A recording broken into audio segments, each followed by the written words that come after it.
Hello, Facebook. Good morning, good afternoon, depending on where you're listening in from today. My name is Mike Lenzie. I'm a marketing consultant with Caterpillar North America. And today we're joining you to talk to you about a new web-based tool that we've developed this year to really allow our customers to take data getting off their machines and really use it to build insightful information and make better decisions appropriate to your fleet. And it's called CAT Productivity. So we're going to go over a couple slides here to kind of help explain to you what CAT Productivity is and what it can provide to you. And then I'm going to jump into the tool and give you a live demo of the tool itself. So please feel free to ask any questions along the way, and we will get going.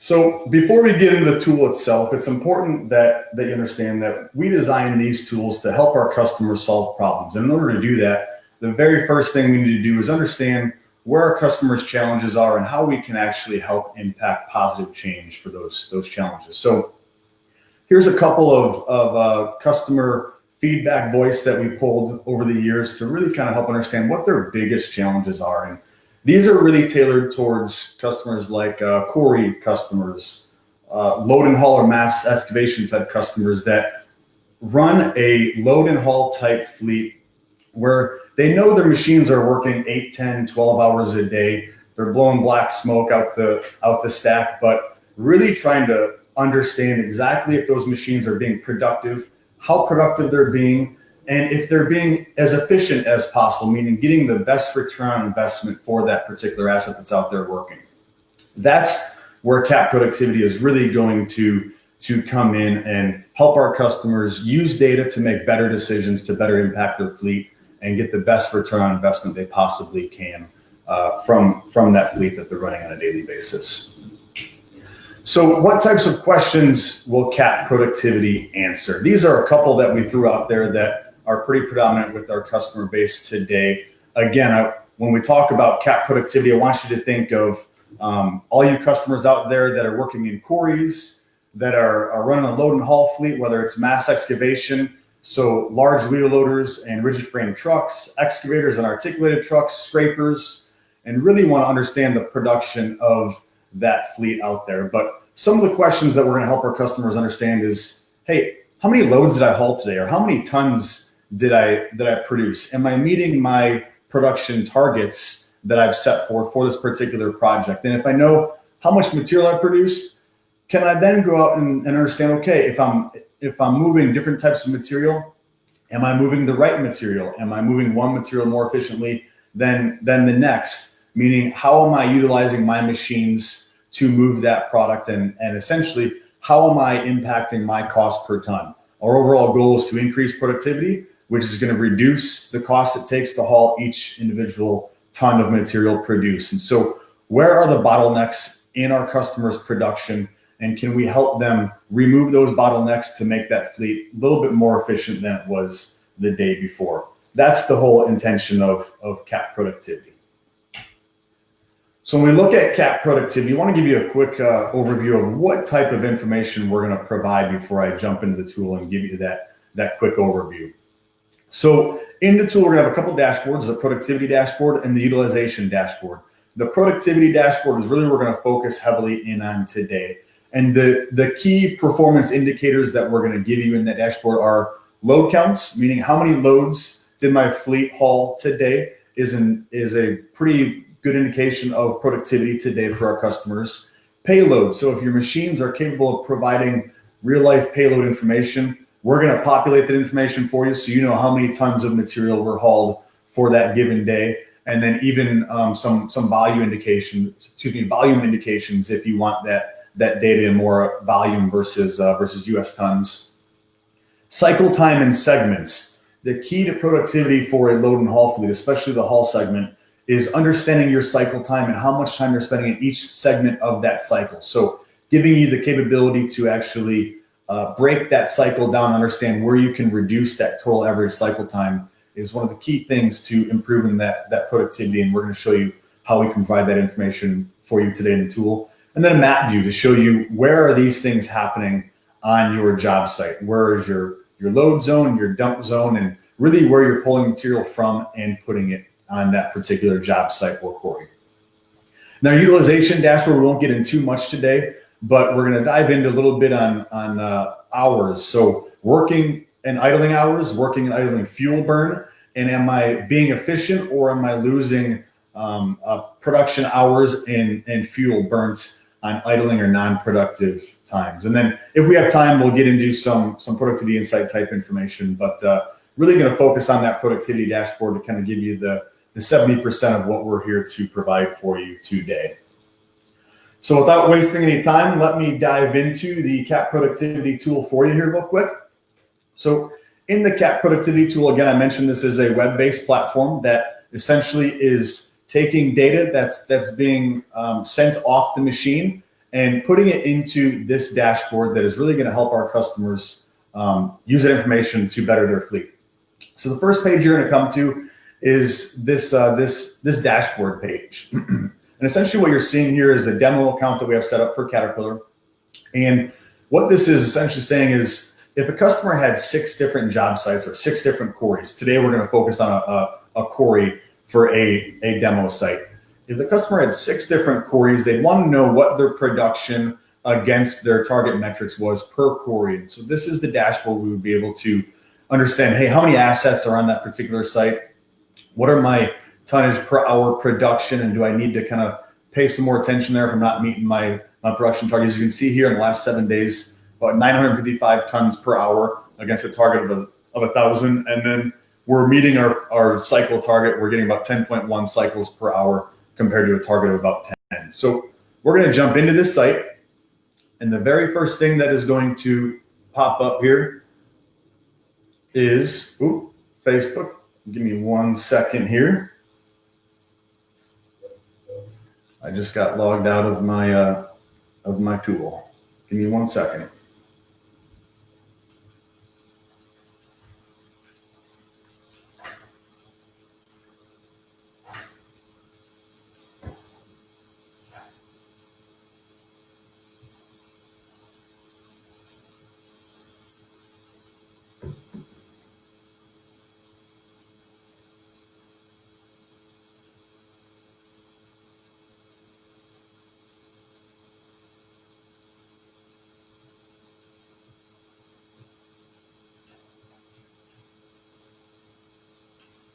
All right, Facebook, I apologize about that. Working from home here has its limitations.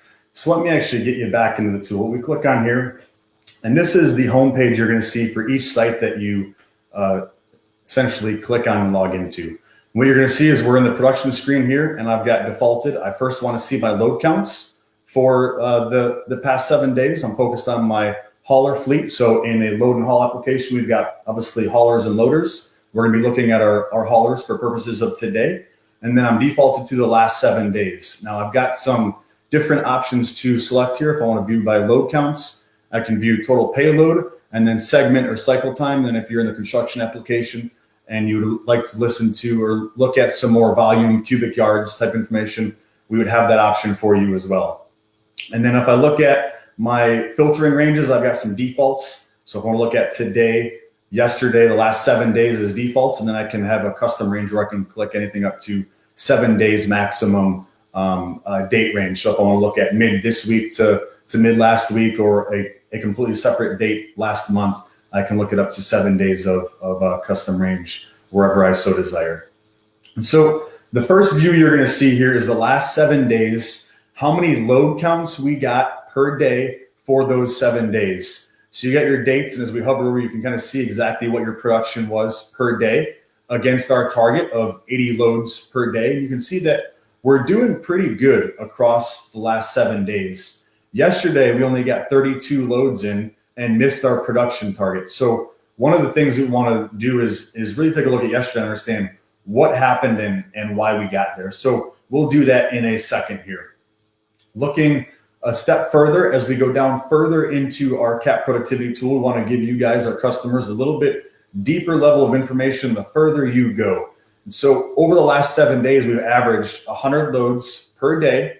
If we look at our indicator here, we're actually 39% better in the last 7 days than we were the previous 7 days. So why is that important?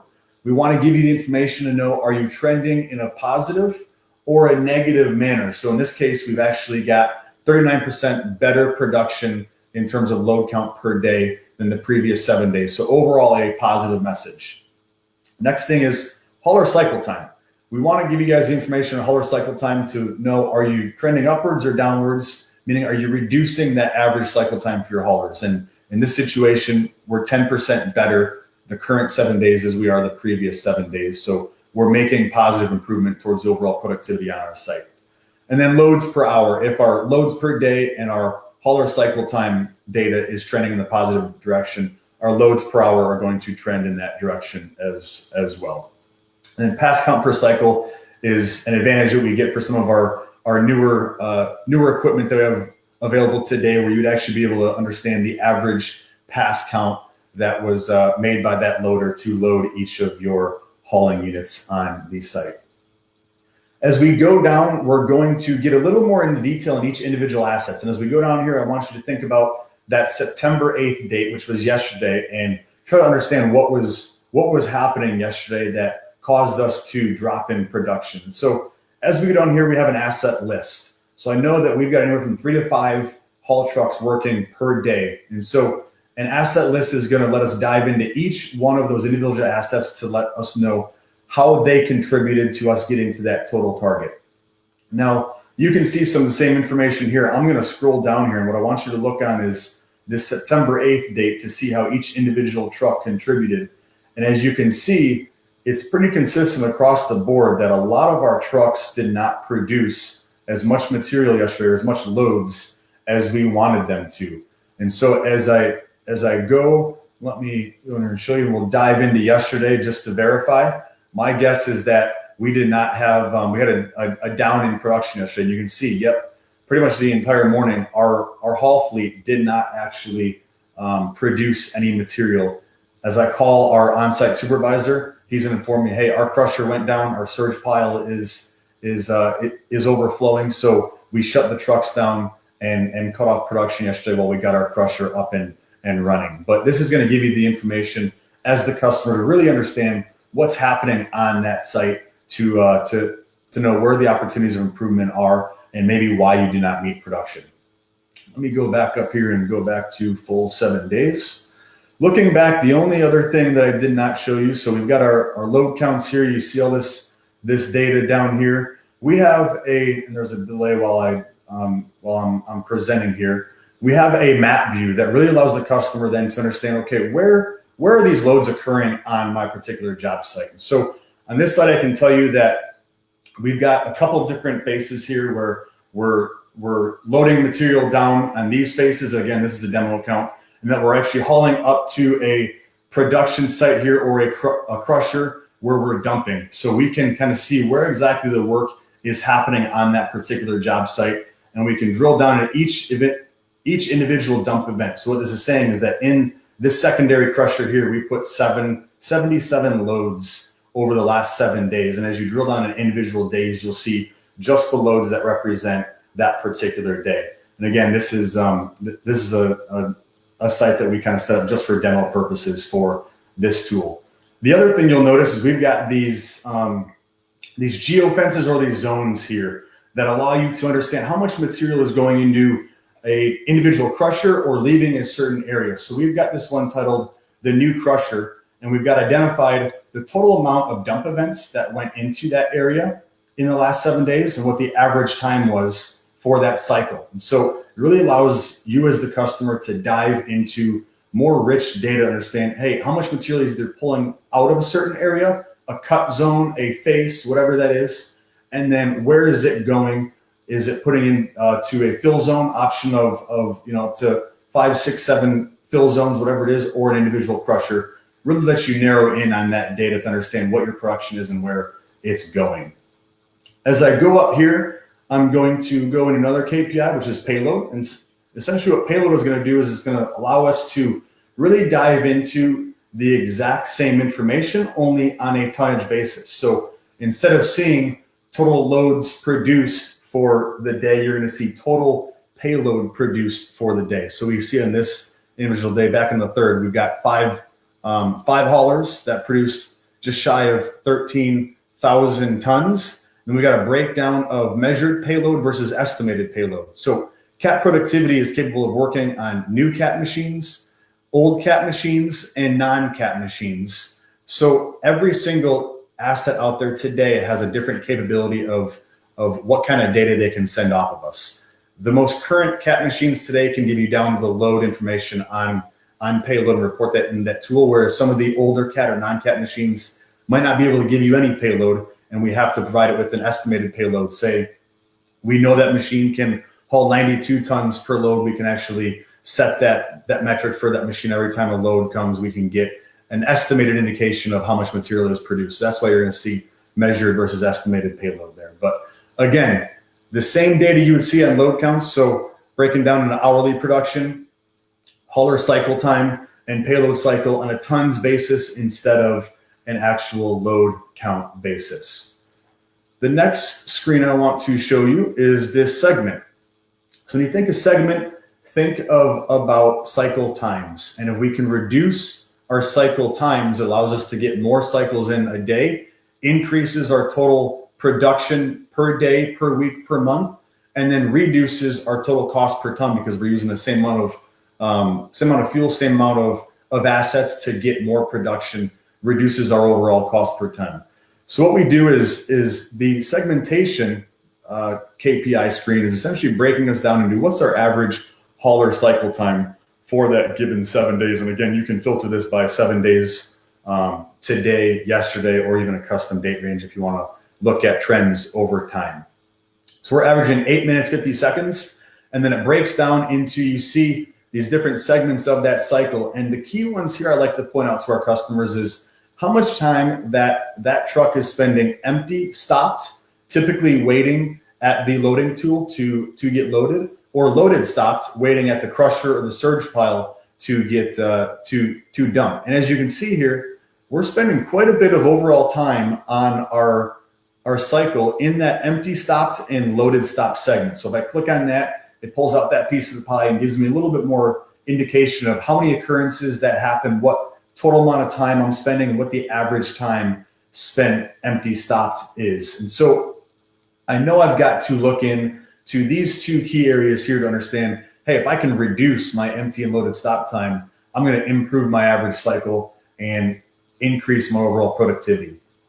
So as I go down here a little bit, you're going to see, again, some more KPIs for the entire fleet, total runtime. But again, keeping with that theme of stop time, it's going to show me my total amount of time spent in the last 7 days, empty stopped or loaded stopped. 5 hours in each of those segmentations is quite a bit amount of time. So how do I improve that? As we go down to the tool itself, you're going to see color coded in these clusters of events. So 51, 93 is where all these events happen. So the lighter color red is our loaded stopped, and the darker color red is our empty stopped. And so what you're going to see is key areas of why is that happening and when is that happening. And so this really gives us an indication of, and as I zoom in here, it'll start to load some of those individual events. I can actually click on each of these and know what machine that was, how much time it spent stopped, and then how that impacted the total cycle time. So you saw we were 8 minutes, 50 seconds for average cycle time. This cycle was 21 minutes and 27 seconds. So that overall cycle was really not efficient or effective at all. And some of that empty stop time really impacted it. And so I can drive into each one of those individual events and understand what that machine is actually doing. Okay, I can break this down and do a data dump where I can pull each individual cycle, understand what time and when each individual asset did what on an Excel format data dump, so we can really drill into the details here. But what this is telling me is that each of my assets have spent quite a bit of significant time either empty stopped or loaded stopped, which if I can reduce some of those events, I can actually increase my overall production. Over here, keeping with that same theme, it's going to really kind of let me dive down into each individual asset to show the same key indicators that I showed up here down to those individual assets. So if it's one truck that happens to be kind of the key underlier that is spending a lot of time empty stop to loaded stop, I can address that one vehicle there and make sure there's an opportunity to maybe it's reduce reduce the overall cycle time of that asset and increase my productivity. Okay, so that is a quick look at the CAP productivity tool. There is a lot of information here, guys. I only showed you about probably 30-40% of what this tool can provide at the surface level, but wanted to give you a quick glimpse of what this tool could provide you as our customer. And again, we're trying to increase your productivity so that you can get the best return on investment of those assets. This tool is available today for our Corey applications. You can reach out to your CAT dealer today and see what it takes to get this implemented. And then it'll be out later this year for our construction customers in a more mass haul type application for you guys to utilize as well in a mass haul dirt application. So again, if you want some more information, please reach out to your Caterpillar dealer and they can get you as much information as you would like. Looking over at some of the comments. So you have the ability to submit any comments on this feed. Any questions you might have about more information, we will get back to you on any of those comments. But if there's no questions, then Facebook, thank you for joining us. We will let you get back to your day. Happy Wednesday. Good morning for those of you out west. Good afternoon to those of you in the central and out east. And we hope you have a great day.